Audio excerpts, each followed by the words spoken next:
Hi, I'm Megan. I'm Colin, and this is Pet Sitter Confessional, an open and honest discussion about life as a pet sitter.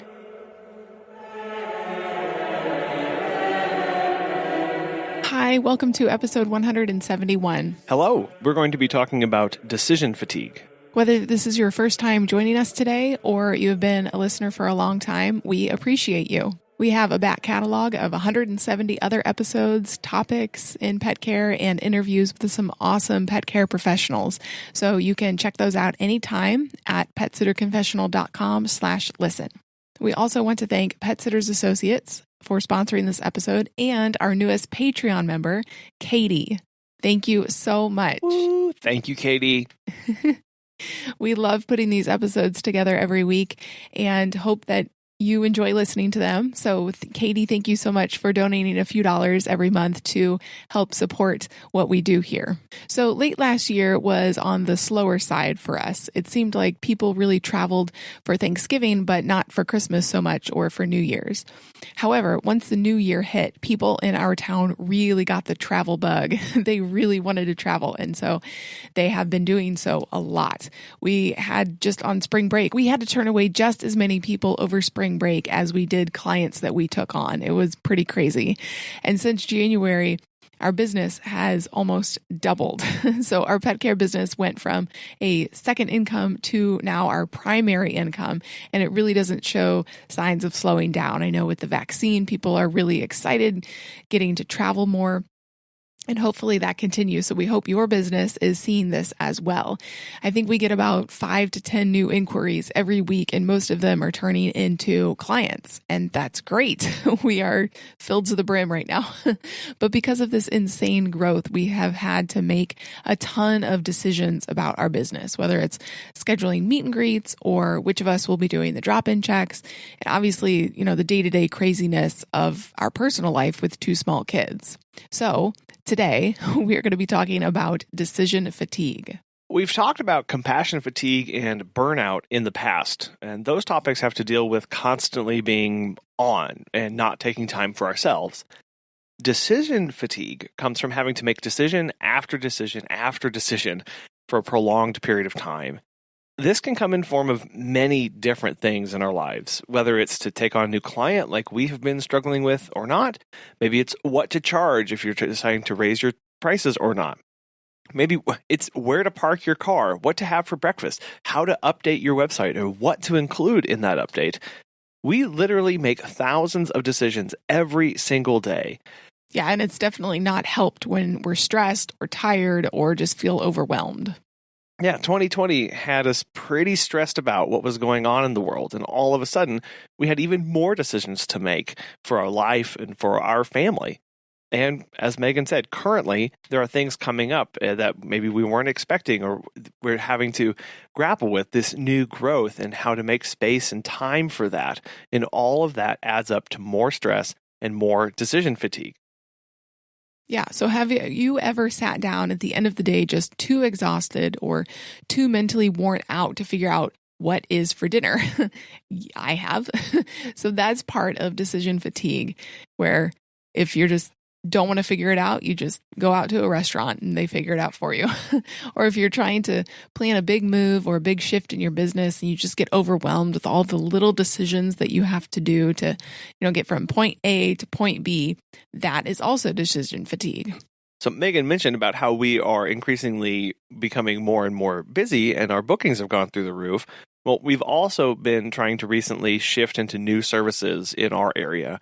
We're trying to work on gaining more drop-ins and dog walks and are finding it rather challenging as we're doing that. And we have no trouble getting boardings or daycares, but for some reason, even with our existing clients, booking for a drop-in or daycare is becoming a challenge. And so we are having to do a lot of strategies and new decisions that we have on our table that we didn't expect to have at the beginning of the year. So we've been spending a lot of time and mental energy to make that strategy for that to happen, which means making a lot of very little decisions every single day. And all this on top of the other decisions that we're having to make, both in our personal and our business life. If we experience decision fatigue, it can really also slow the growth of our business, which obviously we don't want. If you take too long to make a decision, You may have wasted time or resources or money. And we talked about doing versus dwelling in episode 136, and some of that applies here as well. So you don't want to dwell on a decision too much because you have other things to be doing, or you just need to do the action versus thinking about it and overthinking it too much. Yeah, and in this context, what we are trying to get at here is when we are suffering from decision fatigue, some of the end results of that is we make rash decisions or we put off making decisions. So our business suffers, our personal life suffers because that email that we really need to send or that client we really need to get back in contact to, we just can't muster up the energy to make that decision to A, contact them, and B, figure out what we're going to do with them and how we're going to charge them and work through all that, because we know that on the back end there's just so much work to do, and so we end up putting it off. And then again, as I said, there's also that side where maybe we don't put it off, but we rush through to make a decision because we just have to get it off of our plate. So we end up making not as well-informed decisions where we don't think through all of the consequences. We don't take into account all of these different sides of a decision that we would normally do, but we're just so tired and we just need to move on to the next thing and we just can't even be bothered, and there's just so much going on and I need to get this off my plate. And so we say a quick yes, no, maybe, whatever, and we get it away. And we made the decision, right? Was that the result we wanted? Not sure, but at least we made the decision. And then hopefully it won't have to come back, because we see some compounding things here. When we make decisions that aren't the best, when we do them in a rushed manner, 9 times out of 10, they have to come back to you to be resolved. And now we've compounded the number of decisions that we've had to make. And if we keep making rushed decision after rushed decision, we end up having to make 40 or 100 times more decisions at the end of the day than we would have if we would just had the time, energy, and mental bandwidth to sit down and to think through everything and to approach it from a much more calm, much more broad-focused, and much more well-informed manner.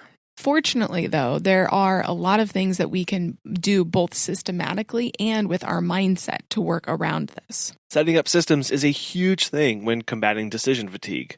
What it does is it helps limit the number of decisions that you have to make. You don't have to worry about whether to make a decision or not when you have a good system in place, whether it's automated or something else. Something like having good questions on your intake form or your meet and greet form will help immediately weed out any clients. And this is really helpful because it means that you are not having to make the decision as whether to say yes or no to them, because you can look and see, did they check all the right boxes? Did they meet all of your certain criteria? And that decision has already been made for you based off of the information they have given. So an example for us is whether the dog is around kids or if it's good around kids or not. If they say the dog is not, then we immediately say no. That's, not even a decision that we have to think about. It's just not going to work out for us, especially for boarding and daycare, but also for drop-ins, because Colin may not always be available to do the drop-ins. And if he's not, then I have to bring the kids. And also having a well lined out contract and operations for your business, not just streamline it for you, but again, you're helping lead to less decisions. Can the client pick up their dog at 8 p.m. at night? What does your contract say? Will you come over 14 times a day? Again, what does your contract say? These kind of decisions and questions you get from your clients happen all the time. And when you have them written down and lined out, you don't even have to think about them. It's basically offboarding that part of your brain so that you aren't even having to deal with that decision. It's already been made, and now it just has to be followed, which I know sounds overly simplistic because obviously one of the big problems is not just that we line out our operations and our procedures, but that we then have to stick to them and follow them. And I know we've talked about that on the podcast as well, but at least you're not having to first make the decision and then stick with it. You're cutting out the first half of that equation at least, and now you are just working on the reinforcement. Something you won't have to worry about working on is whenever you bring on Pet Sitters Associates for your insurance. As pet care professionals, your clients trust you to care for their furry family members. Pet Sitters Associates is here to help. For over 20 years, Pet Sitters Associates has provided thousands of members with quality pet care insurance.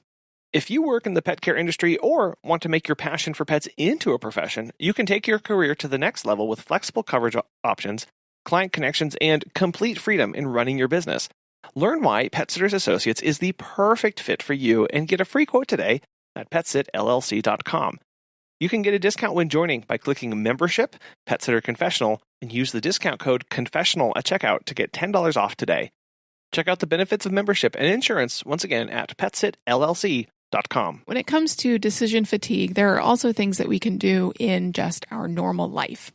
So having standard clothing to wear is very helpful. If you have your logo printed on a t-shirt or a hoodie, that makes it really easy to go about your day dog walking or doing drop-in checks. Well, and so why is this so powerful? This is really powerful because it not only helps you brand your business and helps people to recognize who you are and where you're going, but it also, again, what we're trying to do is limit the number of total decisions that we have to make in any given day. And having a standard uniform, not just for your employees if you have them, but for you yourself, it just immediately cuts down on that first decision or first couple decisions that you have to make in the morning.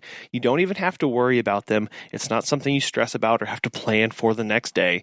You know immediately, well, I'm going to wear my dog walking shirt today, and maybe it's long sleeve because it's cold or short sleeve because it's hot. But that's all you have to do. It's not this mixing and matching or wondering what's going to go together or what's not. It's I wear this shirt with these pants, and you kind of build this little uniform for yourself, whether for your business or just in your personal life as well. Or have a standard routine in the morning or in the evenings to help reduce that decision fatigue. So you know right away that you're going to be having this meal for dinner on Wednesdays or this meal on Thursdays. So doing meal planning a week or more in advance. So in that moment, you are not having to make big decisions. And again, what routines are giving us is they are giving us predictability in our lives. And predictability breeds less overall decisions that we have to make because we know the very next step that we have to do. We know the very next thing we are doing in our morning routine. And morning routines do a lot more than help combat decision fatigue. They help get us in the right mindset. They help get us geared up for the day and help reassure ourselves that, we have purpose and we are doing the right things in life. Morning routines are really, really powerful. Maybe we'll do a whole nother episode on those, but for this purpose, we're building in predictability so that basically without even having to think, we know exactly what the next step is and we know exactly what we're going to do. And building those into our business as well. The predictability, the routines, those are standard operating procedures. Those are our ways that we operate our business and that we train others to do. We make them predictable so we're decreasing decision fatigue across the board so that nobody's having to wonder or guess what the next step is. We know what it is because it's predictable because we already have it planned out.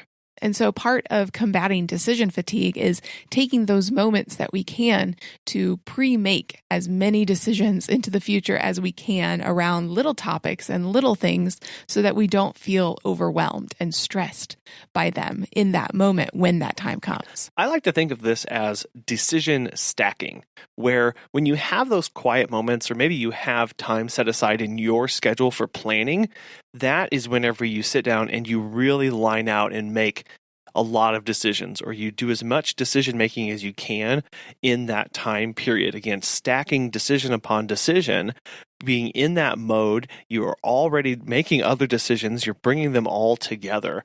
And what this does is it means we're pre-planning time to make decisions so that we're not making them as on the fly as we have to.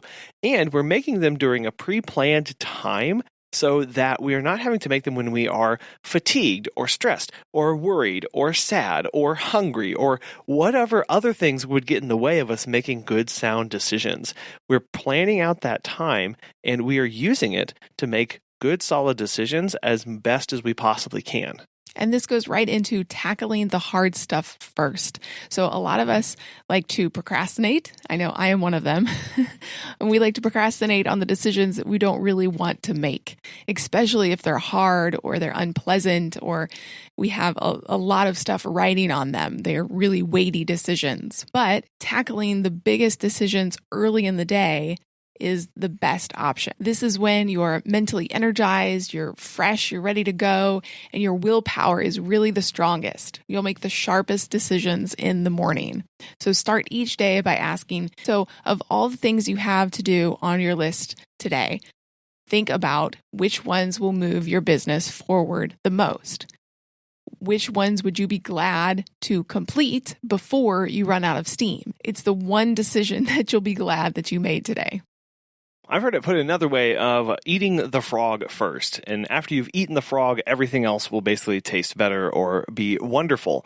So especially whenever you are facing down or trying to deal with procrastinating or putting things off and not wanting to make the decision, swallow the hardest thing possible first and get that out of the way, because then you know all of the easy things are going to follow. Now, that does take, again, some pre-planning, lining the whole process out or getting everything written down and put in front of you so you can make a well-informed decision. And only you can make that about you and what you feel like is going to be a big decision or not. I know for me, a big decision and big things that I have to get out of my way are trying to deal with emails and getting back to people. That's very stressful for me for whatever reason. But I know that if I can answer at least one, maybe two emails first thing, it really sets the whole workflow for the rest of the day and gets me off on a really great foot. If you truly are overwhelmed, though, and you don't know what to do, think about bringing in someone else to talk it over with. So I do this with Colin a lot. If I'm stressed out and I can't figure out what to do in a particular situation, I'll go to him because he often has a clearer head and will see the situation objectively versus I'm trying to bring in a bunch of emotions to it and trying to figure out what to do. But he knows what to do because he is a third party coming in and will see it objectively. Or as objectively as I can, I guess. But it really does speak to the importance of having people around you that you can take these kind of questions to, that you can take these kind of problems to, and really surrounding yourself with people from all different backgrounds and all different perspectives is really going to help you make the best decision possible. Every single decision that you make in a day, whether it's as insignificant as the size of coffee you order at Starbucks or selecting the best strategy going forward for your business, it all requires mental energy. And so, unfortunately, decision fatigue is unavoidable, but it is controllable. You could reduce the amount of mental energy drain with habits. We talked about habit stacking before in a previous episode. Create little habits that lead to bigger habits over time, and that will help with your mental energy. It will prevent you from having to make such big decisions all the time. So like brushing your teeth, it really doesn't require a lot of mental energy. You just kind of do it. And that word is so important when we're discussing decision fatigue, energy and energy levels. When we have low energy and energy levels when it comes to making decisions, we tend to make quick, rash decisions to just get them off of our plate. I know I fall victim to this time and time again, where I am so tired of making decisions, I just go with a quick yes or no with the next thing that gets put on my desk. And I don't even really look at it. I don't really give it a second thought. Now, this is good because it gets it off my plate. It's bad because I am not fully present, fully in the moment, giving the best possible decision with all of the information taken into account that I possibly can. I'm just doing it as a knee-jerk reaction to have to try and stop making decisions. And the faster I get these off my plate, the less decisions I'm going to have to make moving forward. Now, I don't think that that's a healthy mindset for us to be in of, if I could just stop making decisions, then I'd have more energy. Because unfortunately, we're human. So we are always going to have to make decisions. Right. There will always be things coming down the pipeline. What is much better is getting a system set in place, whether that is having a third party you can go to, whether that is eating the frog first, or maybe it may be, it's eating the frog first, or how do you eat an elephant? One small bite at a time. So maybe you decide you want to take small pieces, small chunks, and work your way up to the hard ones. This is a lot like test-taking strategies whenever you sit down to take a big test. Many people will say, skim through the whole test, focus on the ones that you don't know, and so you can spend a lot of time on those and then answer the easy ones at the back end, versus knocking out all the easy ones first and then really grinding away at the harder ones, hoping that along the way you may pick up some context clues to answer those. It's down to personality. It's down to how you have your schedule set up. And it's really down to just personal preference. And experiment with these kind of systems. Experiment with ways and different people to bring in. It's not just having the same person that you always go to. Having a group of people that you can call, that you can sit down with, that you can discuss maybe various topics with, so that you can have input from all different sorts of angles, all different sorts of viewpoints and backgrounds to really help you work through that process, to have a much better holistic approach and view at the decisions that you have before you. And again, the more you get to talk about it, the more you're going to see that big picture. Because many times whenever we keep these decisions in our head, they become really big. They become really scary. We feel like nobody else understands them. No one else knows exactly what's going on. But as soon as we start vocalizing them and verbalizing them and letting other people hear them, we get to start processing them verbally at that point and auditorily. We get to start sensing them and feeling them in a different way, getting them out in the open instead of just in our head. And many times, what happens is what was so big and scary in our head is actually quite little and is actually a lot smaller than we anticipated or easier to conquer than we had built it up to be. So sometimes just by talking about it is really a great way to overcome that decision fatigue because you start seeing, okay, I understand. This is not that big of a deal. I was really worked up about this and I just didn't have the energy to deal with it. But I see now that it's just going to take 2 minutes and I can get it off my plate and I can move on. Another thing that will help with combating decision fatigue is before you go to bed at night, writing down 3 things that you want to accomplish the next day. That way your brain can rest and you won't stay awake making even more decisions about what you'll do when you first wake up. I really need to implement this because I have terrible sleep patterns. Well, that too, when you're sitting there trying to sleep and you're thinking about all of these things that you're having to process or you're worried about things next day, one of the things that's about is you tend to worry about forgetting things or worry about not doing things. Our brains are amazing at creating. They are terrible, absolutely terrible and rubbish at remembering. At least maybe that's just me. Maybe I just suffer from being terrible at remembering things. But the more I can offboard this stuff, the more we can write it down, whether that's in an app, whether it's on a journal, SOPs for your business, the more you can get that out of your head, the less likely you are to forget it, and the less likely you are to worry about forgetting it because you know it's down and put away somewhere. So it's a great way to just decompress at the end of the day, writing down not just what you want to get accomplished the next day, but decompressing about all the things you're worried about from that day so that you can put your head at night knowing I didn't forget anything. There's nothing for me to worry about because it's all over there on that sheet of paper, and I can reference it tomorrow if I need to.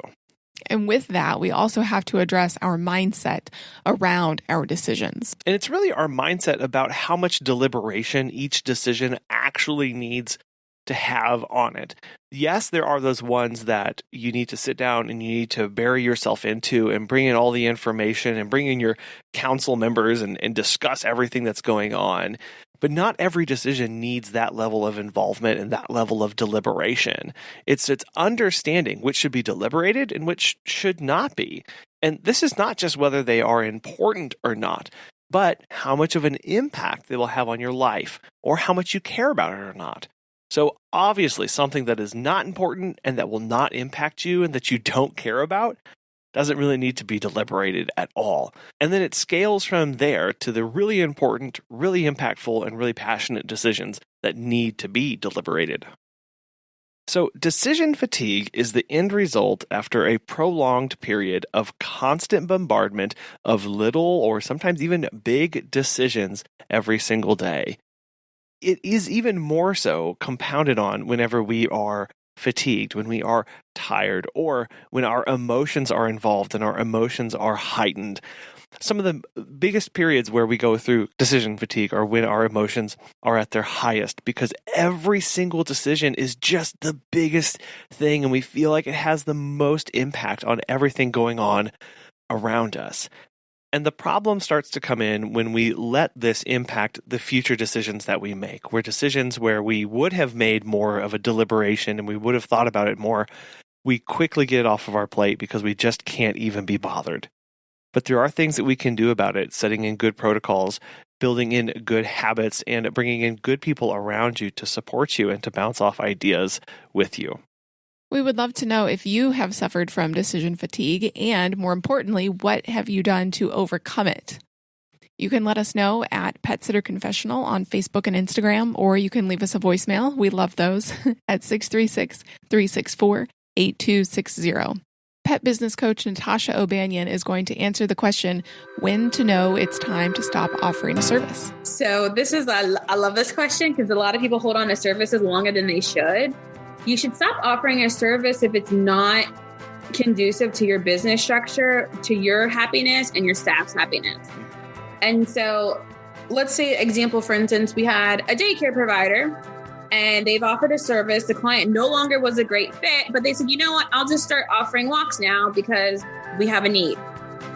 Okay, well, that's going to be a service that you don't want to provide because it's not conducive to your business.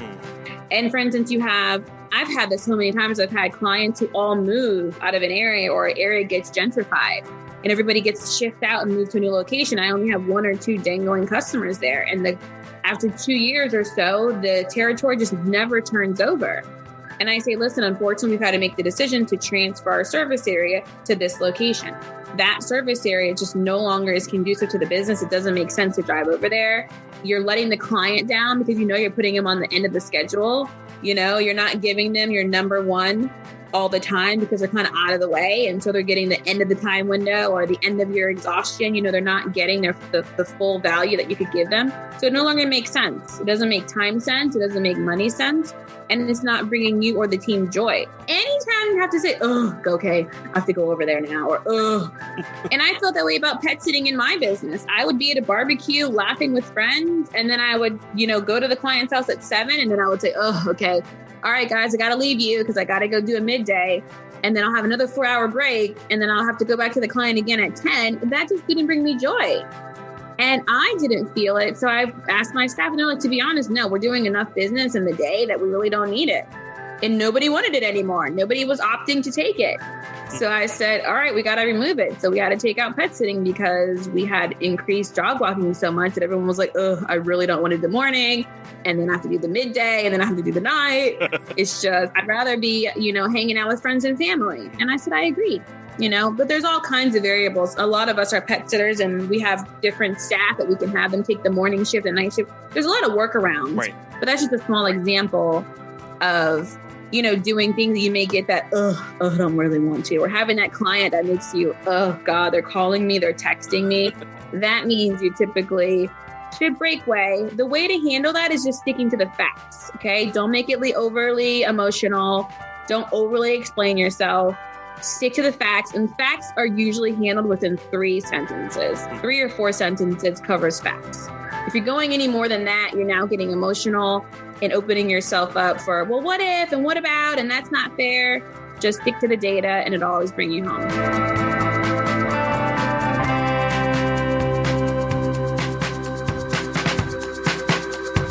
Natasha not only runs her own dog walking business, but she is an awesome pet business coach as well. And if you would like to partner with her on your pet business, you can go to her website, startscalesale.com, and use the code PSC20 for 15% off her coaching. We would like to thank PSA, Pet Sitters Associates, and our awesome new Patreon, Katie, for sponsoring this episode and being part of all that we are doing here. We really appreciate you guys taking the time and listening to this today.